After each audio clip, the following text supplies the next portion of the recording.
જયપુરમાં નશામાં ધૂત કાર ચાલકે 9 લોકોને અડફેટે લીધા, 3ના ઘટના સ્થળે જ મોત। રાજસ્થાનના જયપુર નાહરગઢ વિસ્તારમાં સોમવારે સાંજે હિટ એન્ડ રનની ઘટના સામે આવી હતી। અહીં એક બેકાબુ એસયુવી કારે રસ્તા પર ચાલી રહેલા અનેક ટુ વ્હીલર સવારો અને રાહદારીઓને કચડી નાખ્યા હતા। અકસ્માતમાં 3 લોકોના મોત થયા છે, જ્યારે 7થી વધુ ઈજાગ્રસ્ત હતા। પોલીસે જણાવ્યું કે ઈજાગ્રસ્તોને સારવાર માટે હોસ્પિટલમાં દાખલ કરવામાં આવ્યા છે। અહેવાલો અનુસાર આ હિટ એન્ડ રનની ઘટના રાજસ્થાનના જયપુરના નાહરગઢ વિસ્તારમાં બની હતી। આ ઘટનાનો એક સીસીટીવી ફૂટેજ પણ સામે આવ્યો છે। વિડીયોમાં જોઈ શકાય છે કે કેવી રીતે એક બેકાબુ સફેદ કાર અને અનેક વાહનોને ટક્કર મારે છે। અકસ્માત બાદ સ્થાનિક લોકોએ તાત્કાલિક કારનો પીછો કર્યો, તેને ઘેરી લીધી અને ડ્રાઈવરને પકડીને પોલીસને સોંપી દીધો। પોલીસે જણાવ્યું હતું કે શરૂઆતની તપાસમાં જાણવા મળ્યું કે કાર ચાલક ખૂબ જ નશામાં હતો।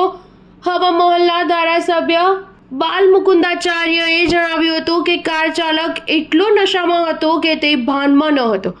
તેણે પહેલા એમઆઈ રોડ પર એક વ્યક્તિને ટક્કર મારી। તે જ કારે ગાલ્ટા ગેટ વિસ્તારમાં ઘણા લોકોને ટક્કર મારી હતી। સ્ટાર ન્યૂઝ 7 હંમેશા સચ્ચાઈની સાથે।